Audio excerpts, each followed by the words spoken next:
আল্লাহ বলেন হাবিব আপনি বলে দেন মরণ তার সাথে মোলাকাত করবে মরণ। বাবাটা কবরে চলে গেছে, কিছুই চাই না বন্ধু, একটু দোয়া ছাড়া। কি কথা বলেন ঠিক কিনা? কেন জানি ব্যস্ততা বেড়ে গেল। ভাই একটু বসেন না, দোয়াটা করেই যান 10টা মিনিট। কবর থেকে বাবা প্রতীক্ষা, কত রজনী মা আপনার জন্য ঘুম হারাম করে দিয়েছে। মায়ের পেটের মধ্যে ছিলেন, ব্যথা যন্ত্রণায় মার ঘুম হয় নাই। দুনিয়ার মানুষ ঘুমাইতো, মা বিছনার পাশে বসে বসে প্রতীক্ষা করত কখন রাত শেষ হবে। কত রজনী মা আপনার প্রতীক্ষায় ঘুমিয়েছে, ঘুমাই নাই, নির্ঘুম কাটিয়ে দিয়েছে। আজকে মা কবর দেশে আপনার প্রতীক্ষায় আছে, একটু দোয়ার আশা। কি হলো তোমার? দোয়া করতে মন চায় না। কি হলো তোমার? কি হলো তোমার? মায়ের কথা ভুলে গেছো? কি হলো তোমার? এই বাবার কথা ভুলে গেছো? সকাল থেকে বাবা কাজ শুরু করছে, সন্ধ্যা পর্যন্ত বাবা সন্তানের আশায় কাজ করছে। সারাদিন পরিশ্রম করে ঘরে ফিরে এসে তোমার চেহারাখানা দেখে বাবার দুঃখগুলি সব ভুলে গেছে। আজকে বাবা কবর দেশে ঘুমায়। কি হলো রে বন্ধু? বাবার কথা ভুলে গেছো? কি হলো তোমার? ভুলে গেছো। অতএব ভুলে যাওয়া যাবে না, দোয়া করতে হবে। নবীজি বলে নাও ওয়ালাদিন সালিহিন ইয়াদউ লাহু, নেক সন্তান যখন দোয়া করে, এই দোয়াগুলি, সন্তানের দোয়াগুলি রব্বে কারীমের আসমানে কবুল হয়ে যায়। একটা সেকেন্ড দেরি হয় না। একবার জোরে বলা যাবে সুবহানাল্লাহ। বাপ আজকে মাহফিল জান্নাতের বাগান। কিসের বাগান? জান্নাতের বাগান। এখান থেকে দোয়া করলে দোয়া কবুল হবে। নবীজি বলেন এক জামাত উম্মত, মজবুত জাবাদ ইমাম হাইসিমি লিখছেন, আমার ঘরে আছে। এক জামাত উম্মত যখন দোয়া করে, বাকিরা আমিন আমিন বলে, আল্লাহর কাছে শরম লাগে হাতগুলি খালি ফিরাই দিতে। সাথে সাথে আমার আল্লাহ দোয়াগুলি কবুল করে নেয়। একবার জোরে বলা যাবে সুবহানাল্লাহ। দোয়া কি একা করা ভালো না জমাতে করা ভালো? জমাতে। আমার দেশে একদল আছে, কিন্তু হুজুর ভাড়া করার দরকার কি, তোমার দোয়া তুমি করো। হ্যাঁ আছে না? হেতের যুক্তি দেয়, খুব যুক্তি। রে সলিমুদ্দিন তোমার দোয়াই না কবুল হইব, আর একবার কিতা হইতো। কি কথা কম না আছে নানি না? বিরাট বড় বুজুর্গ, নাম দিছে আলে হক। হেতে যদি আলে হক তো আলে শয়তান কেডা? এই যে আন্তর্জাতিক মানে শয়তান। কারণ যারা মুসলমানের দোয়া থেকে অন্য মুসলমানকে সরায়, এটা হলো আজাজিল। কি কথা কন না কেন? ইবাদত থেকে মুসলমানকে যারা সরায় তারা কি? আজাজিল। এটা শয়তান, শয়তানের কাজ। মোহতারাম কথা বাড়াবো না, দোয়ার দিকে চলে যাব। দোয়ার দিকে চলে যাব। আল্লাহ বলছে আনফিকু মিম্মা রাযাকনাকুম মিন ক্বাবলি আইয়াতি আহাদাকুমুল মাউত। তোমার মরণ আসার আগে তুমি আল্লাহর পথে তোমার অর্থ খরচ করো। এক সাহাবীর গল্পটা বলে দিয়েছে, শেষ। সালাবাতুল আনসারী নবীর দরবারে এক সাহাবী ছিল। এই সাহাবী একদিন নবীকে এসে বলল, হুজুর আমি খুব অসহায়, দরিদ্র, মিসকিন, ইয়া নবী আল্লাহ আপনি দোয়া করে দেন যাতে আল্লাহ আমার অনেক সম্পদের মালিক বানাই দেয়। আমার দিকে দেখ না, কষ্ট হচ্ছে আপনাদের? এই 5টা মিনিট আর সময় দেওয়া যাবে না, এই হাদিসটা বলে দিই, ঘটনাটা একটু বলবো। একটা সাহাবীর জীবনী দেখেন, সে কি ভুলটা করছিল আমি বলতেছি, তার ব্যাপারে কোরআনের আয়াতও নাযিল হয়েছে। একসাথে জোরে বলি তো আল্লাহু আকবার। নবীর কাছে একটা, হুজুর আপনি বলেন একটু দোয়া করে দেন।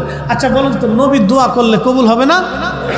সাহাবী এসে বলতেছে, আল্লাহর নবী বলেন, সাহাবী দুনিয়ার সম্পদ দিয়ে কি হবে? তোমার জন্য কি আল্লাহ তার নবী যথেষ্ট না?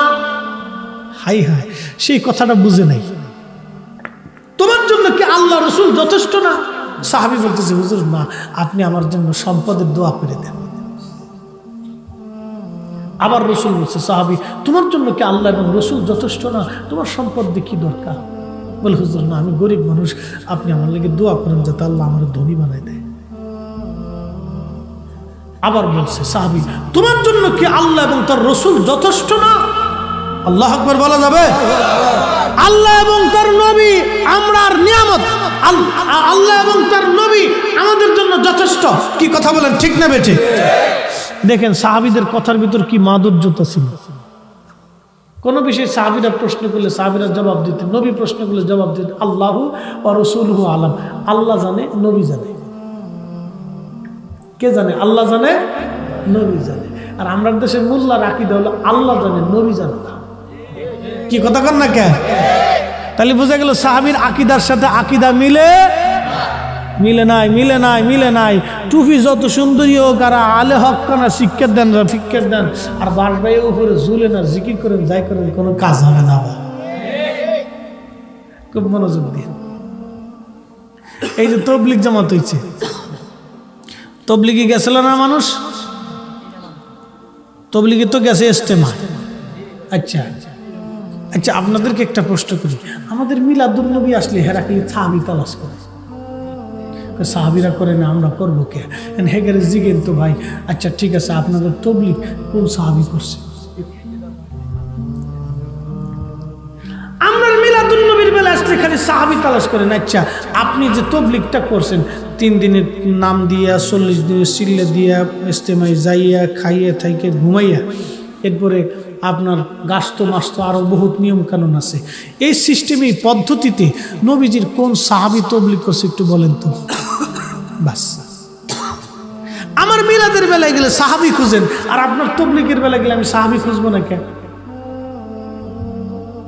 এই হলো আমার দেশের অবস্থা। তখন করবো যে জায়েজ আছে। কি কথা কন না কেন? কি কইব? জায়েজ আছে। মুরব্বীরা কইছে জায়েজ আছে। কারা কইছে? মুরব্বীরা কইছে জায়েজ আছে। তখন মুরব্বীদের কথা জায়েজ হয়।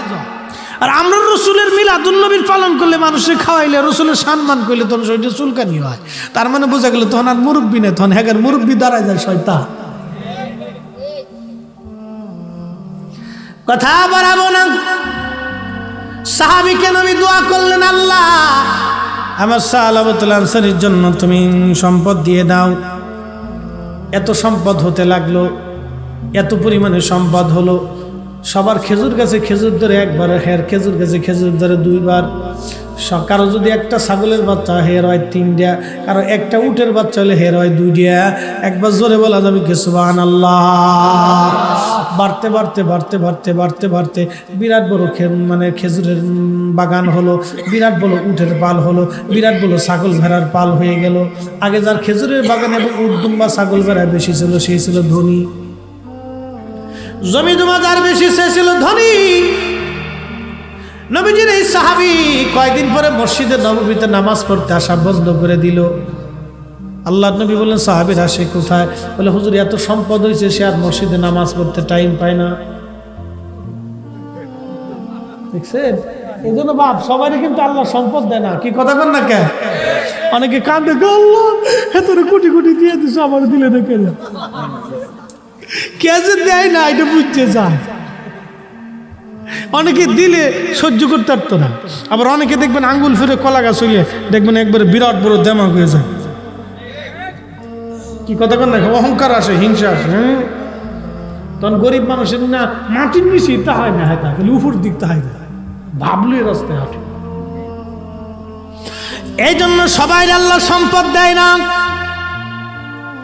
মসজিদে নববীতে আসা বন্ধ করে দিল, খালি জুমার নামাজে আসে। এরপরে কিছুদিন যাওয়ার পরে সে জুমার নামাজে আসা বন্ধ করে দিল। চিন্তা করতে পারছে। আল্লাহর নবী বলেন, সাহাবীরা সে কোথায়? সাহাবীরা বলল, হুজুর সে এখন জুমার নামাজেও আসে না, অনেক সম্পদের মালিক হয়ে গেছে, টাইম পায় না। আল্লাহর নবী বললেন তাকে ধ্বংসে ধরে গেছে। পরের বছর জাকাত, নবীজি বললেন যাও তার কাছ থেকে জাকাত নিয়ে আসো। সাহাবীরা জাকাত আনতে গেছে, যাওয়ার পরে কয় দাঁড়াও, এই কত টাকা আসে হিসাব কিতাব করে পরে দিবানি যাও। নবী পাঠাইছে, কয় পরে দিবানি যাও, আমি রসুলের সাথে বুঝবানি, তোমরা যাও গে। পাঠাই দিছে। যে জাকাত উসুল করতে গেলেন, তাকে পাঠাই দেওয়ার পরে এসে বলেন, ইয়া রাসূলুল্লাহ সে জাকাত দেয়নি, আমাকে পাঠাই দিছে, সে নাকি আপনার সাথে কথা বলবে। আল্লাহর নবী জালালি হয়ে গেলেন, তাকে আল্লাহ এবং তার নবী ধনী বানাইলো। সুবহানাল্লাহ। কে ধনী বানাইছে? খালি আল্লাহ। আল্লাহ এবং তার নবী তাকে ধনী বানাইলো। আল্লাহু আকবার কর। কারণ নবী দোয়া না করলে সে ধনী হইতো না। কি কথা কন না কেন? আল্লাহ এবং তার নবী তাকে ধনী বানাইলো। আর সে আজকে আল্লাহর হুকুম যাকাত অমান্য করলো। যাও সাহাবীরা, আমি কোনোদিন তার যাকাত নেব না। এই কথা শোনার পরে সে দৌড়ায় মদিনায় আসছে। হুজুর আপনি আমার যাকাত নেন। নবী বলেন চলে যাও, তোমার যাকাত নেব না। আল্লাহর নবীর জীবদের সে কোনোদিন যাকাত নেয় নাই। হযরত আবু বকর আসছে, আবু বকরের কাছে যাকাত নিয়ে আসছে। আবু বকর বলল না, আমি তার যাকাত নেব না।